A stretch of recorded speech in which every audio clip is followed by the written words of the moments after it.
ৰাইজ আপোনালোকে অৰুণোদয় আঁচনি পালে নে নাই? পাইছে নে নাই? যিসকলে নাই পোৱা হাত দাঙক। আচ্ছা, ঠিক আছে। যিসকলে পালে হাত দাঙক। তাৰমানে বেলেগ জাগাত বিটিচিত সকলো জাগাতে কৈছে যে আমাৰ বিটিচিৰ মহিলাসকলে অৰুণোদয় আঁচনি পোৱা নাই, পৰ্বতজৰাটো পোৱা নাই, হয়নে নহয়? ঠিক আছে। এতিয়া আপোনালোকে কওক প্ৰধানমন্ত্ৰীৰ ঘৰ কোনে কোনে পাইছে? আচ্ছা, কোনে কোনে নাই পোৱা হাত দাঙক। বাপৰে। আচ্ছা, যোনে ঘৰ পাইছে কিন্তু ঘৰবিলাক আধা হৈ আছে, হাত দাঙক। আধা হৈ আছে, পুৰা হোৱা নাই। আচ্ছা, তাৰমানে আজি 22 বছৰ হৈ গ'ল। 2003 চনত বিটিচি হ'ল আৰু আজি 2025 চন পালে। মই যদি কাবাক সুধো যে অসমত মিছন বসুন্ধৰা হৈছে, যাৰ মাটি নাই তাক আমি মাটি দিছো। বিটিচিত কৈছে যে আমি মাটি পোৱা নাই। যদি বাপেকৰ মাটি আছে পুতেকৰ নামতো ট্ৰান্সফাৰ কৰিবৰ কাৰণে অফিসে অফিসে ঘূৰি ফুৰিব লাগে। আজি আমাৰ বিটিচিৰ ল'ৰা ছোৱালীয়ে চৰকাৰী চাকৰি পোৱা নাই। অসমত চৰকাৰী চাকৰি আমি যোৱা 5 বছৰত 1.5 লাখ চৰকাৰী চাকৰি দিছো। আমাৰ চৰকাৰী চাকৰিত কোনেও 1 টকাও ঘোষ দিব নালাগে। কিন্তু কোকৰাঝাৰৰ চাকৰি কেনেকে পায় তাক মই ভাল কৰি নাজানো। কিন্তু এটা কথা মই জানো যে ৰাইজক মই যতে খুধো যে অৰুণোদয় পাইছে পোৱা নাই, ঘৰ পাইছে পোৱা নাই। আজি লাখপতি বাইদেউৰ আঁচনি কোনে কোনে পাইছে? নাম কাৰ কাৰ আছে লাখপতি বাইদেউত? নাম থাকাখিনি হাত দাঙক। বহুত কম মানুহ। যোৱা 3 দিন আগত মই নলবাৰীত লাখপতি বাইদেউ টকা দিছো 40,000 মহিলাক 10,000 কৰি। জাগিৰোডত দিছো 40,000 মহিলাক 10,000 টকা কৰি। আৰু মাৰ্ঘেৰিটাত দিছো 18,000 মহিলাক 10,000 কৰি। অহা 1 তাৰিখে মই বৰাক ভেলীত দিম, 2 তাৰিখে হোজাইত দিম, 3 তাৰিখে ঢেকিয়াজুলিত দিম। কিন্তু পৰ্বতজৰা বা আমাৰ কোকৰাঝাৰ, আমাৰ ফকিৰাগ্ৰাম, জমদুৱাৰ, গোমা এইবিলাক জাগাত মহিলাসকলে এতিয়াও এই আঁচনি পোৱা নাই। যোৱাকালি আপোনালোকে খবৰ কৰিব ধুবুৰীত আমাৰ মহিলাসকলে 10,000 টকাকৈ পাইছে। কিন্তু পৰ্বতজৰাত পোৱা নাই, গোমাত পোৱা নাই, ফকিৰাগ্ৰামত পোৱা নাই।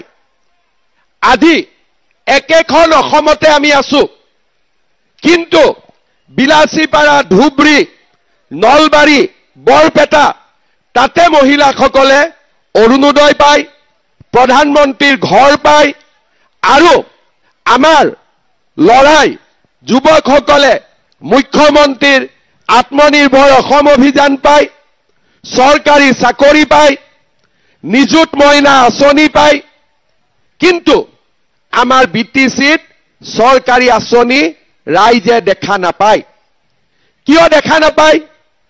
কাৰণ আমাৰ বিটিচিত চৰকাৰী আঁচনি পাবৰ কাৰণে আমি ভিচিডিচিৰ ওচৰত যাব লাগে, হয়নে নহয়?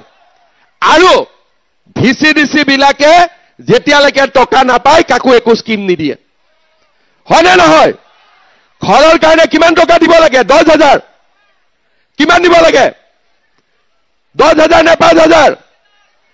আৰু অৰুণোদয় আঁচনি পাবৰ কাৰণেও ভিচিডিচিক ফৰ্মখনো বিক্ৰী কৰে 500 টকা, 1,000 টকাত, হয়নে নহয়? তাৰমানে ভিচিডিচিৰ মূৰত তেল নাঢালিলে আমাৰ বিটিচিত কোনো চৰকাৰী আঁচনি কোনো দুখীয়া ৰাইজে নাপায়। আৰু এই ভিচিডিচি যেতিয়ালৈকে চলি থাকিব তেতিয়ালৈকে বিটিচিত কোনো দুখীয়া মানুহে কোনো চৰকাৰী আঁচনি নাপাব, এই কথাও খাটাং। আৰু সেইকাৰণে এইবাৰ আপোনালোকে BTCত বিজেপি চৰকাৰ বনাই দিয়ক, আমি VCDC নোহোৱা কৰি দিম। চিধা কথা, চিধা কথা। কাৰণ বৰালি মাছে যেনেকৈ নদীত সৰু সৰু মাছ খাই থাকে, তেনেকে VCDCয়ে গৰীব মানুহৰ তেজ খাই থাকে, লুটি পুটি খাই থাকে, গৰীব মানুহে একো নাপায়। হয়নে নহয়? মই ভুল কৈছো নেকি? এতিয়া আপোনালোকে মোক কওক, ৰেচন কাৰ্ড কাৰ কাৰ আছে? ঠিক আছে, ইয়াতে আপোনালোকে চাওক, হাত উঠালে মানুহে কয় যে মোৰ ৰেচন কাৰ্ড আছে। অসমত আমি কি কৰিছো? যাৰে ৰেচন কাৰ্ড আছে তাকে আমি অৰুণোদয় দি দিছো, কোনো VCDC নাই। যদি মোৰ ৰেচন কাৰ্ড আছে, মই অৰুণোদয় নিজে নিজে পাই যাম। এইটো ভাল কথা হয় নে বেয়া কথা হয়? এতিয়া আপোনালোকে চাওক, অৰুণোদয় কিমানে পাইছে? আকৌ এবাৰ হাত উঠাওক। নাই পোৱা। ৰেচন কাৰ্ড কিমানৰ পাইছে? হাত উঠাওক। তাৰমানে এটা ৰেচন কাৰ্ডত যদি মই এটা অৰুণোদয় দি দিওঁ, চবে পাই গ'ল, হয় নে নহয়? চবে পাই গ'ল। হিন্দু, মুছলিম, খ্ৰীষ্টিয়ান চবে পাই গ'ল। বড়ো, ৰাভা, কোচ ৰাজবংশী, আদিবাসী চবে পাই গ'ল, কোনো সমস্যা নাই। কিন্তু আমাৰ BTCত, আমাৰ অসমত যেনেকৈ আমি নিয়ম কৰিছো যে ৰেচন কাৰ্ড থাকিলেই অৰুণোদয় আঁচনি পাব, আমাৰ BTCত তেনেকা হোৱা নাই। আৰু তাৰ কাৰণে BTCৰ ৰাইজ আজি বঞ্চিত হৈ আছে।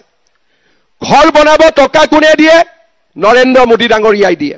কিন্তু টকা ইয়াতে পুৰা মানুহক নিদিয়ে, ঘৰবিলাক আধা বনাই ৰখাই থৈ দিয়ে।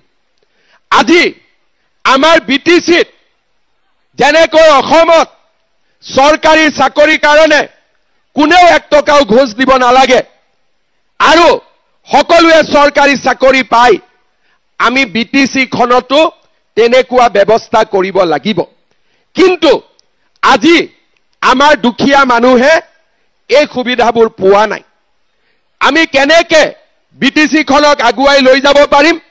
যদিহে দিল্লীত বিজেপি, দিছপুৰত বিজেপি, কোকৰাঝাৰতো বিজেপিৰ চৰকাৰ আমি প্ৰতিষ্ঠা কৰিব পাৰো। মই ঠিকে কৈছো নে নাই? এবাৰ যদি কোকৰাঝাৰত